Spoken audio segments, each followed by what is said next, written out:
Jennifer Aniston, the timeless beauty and powerhouse actress whose career has spanned decades of blockbuster hits and heartfelt roles, has once again stepped into the spotlight, not for a new film premiere or red carpet glamour, but to voice a deeply personal and increasingly urgent frustration. In a candid revelation that cuts straight to the heart of modern digital chaos, Aniston has laid bare her ongoing battle with deepfakes, those eerily convincing AI-generated imposters that have turned her image into a playground for scammers and opportunists. It's a story that goes beyond the silver screen, delving into the shadowy underbelly of technology where her likeness is hijacked daily, peddling everything from dubious weight loss potions to untested collagen creams. "I catch things all the time," she shared in a raw interview, her voice laced with a mix of exasperation and resolve. Friends and family bombard her inbox with alerts, "I don't think this is you," or, "I don't think you're advertising this." Each time it's a gut punch, a reminder that her most valuable asset, her public persona, has been commodified without consent. This isn't just a celebrity gripe, it's a window into a broader crisis that's ensnaring everyday people in its web. Aniston describes the phenomenon as a runaway train, a metaphor that perfectly captures the uncontrollable speed at which artificial intelligence is barreling forward, leaving ethical breaks nowhere in sight. "Big tech, it's crazy," she declares, her words echoing the sentiments of many who feel powerless against the tech giant's relentless innovation machine. What started as a tool for creativity has morphed into a monster, capable of fabricating entire conversations, endorsements, and even emotional appeals that prey on trust. For Aniston, the deepfakes aren't abstract, they're visceral. She recounts opening her phone to see versions of herself, uncannily lifelike, hawking products she'd never touch, her face contorted into smiles of endorsement that feel like violations. "It's a very unsettling thing that's happening in the world with AI," she admits. "I get sent things from family and friends asking, am I promoting this product? Did I make this commercial? And it's so clear to me that it's not me, but even at first glance you understand why someone would think it's you." To combat this invasion, Aniston has become her own vigilant detective, forwarding suspicious clips to her legal team for swift cease and desist orders. It's a routine that's become as familiar as her morning coffee, yet it offers little solace in the face of the sheer volume. Every takedown is a drop in the ocean, as new fakes pop up faster than they can be quashed. This personal siege ties into a larger societal unraveling, where the lines between reality and fabrication blur with terrifying ease.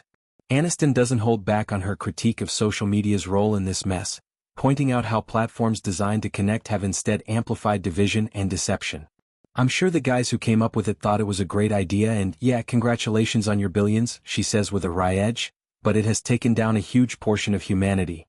Her words sting with truth, highlighting how these tools, born from ambition, have eroded the very fabric of genuine human interaction.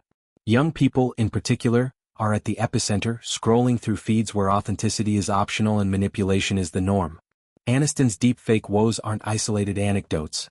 They're part of a chilling trend that's ensnared victims worldwide, turning fans' admiration into scammers' windfalls. Take Paul Davis, a 43-year-old from Southampton, whose story reads like a cautionary tale from a dystopian novel. Paul fell hook, line, and sinker for a deepfake scam that weaponized Aniston's charm against him. It began innocently enough, a barrage of messages from what appeared to be the actress's social media accounts, laced with flattery and feigned intimacy.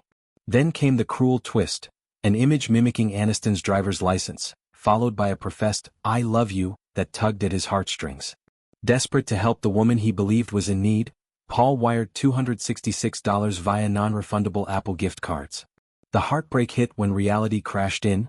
It was all a fabrication, a digital con job that left him out of pocket and questioning his judgment. Paul's experience underscores the emotional toll of these scams. They don't just steal money, they shatter trust, exploiting the parasocial bonds fans form with stars like Aniston. Zooming out, the landscape is littered with similar horrors. In one particularly egregious case, a French woman named and lost nearly $931,000 to fraudsters posing as Aniston's ex-husband, Brad Pitt.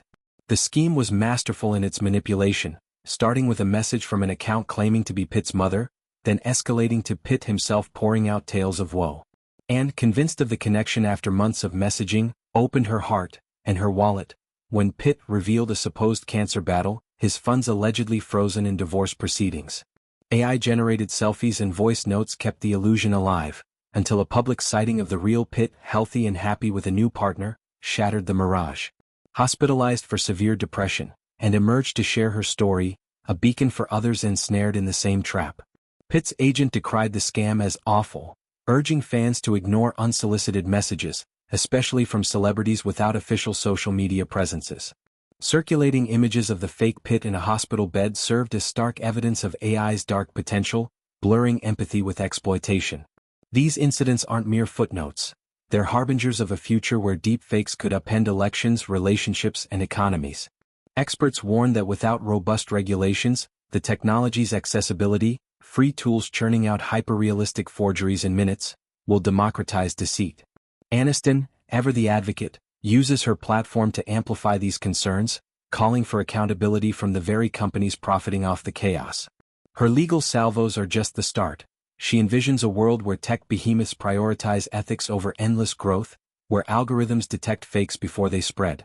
Yet, in the meantime, she's left navigating this minefield, her iconic smile weaponized against her will.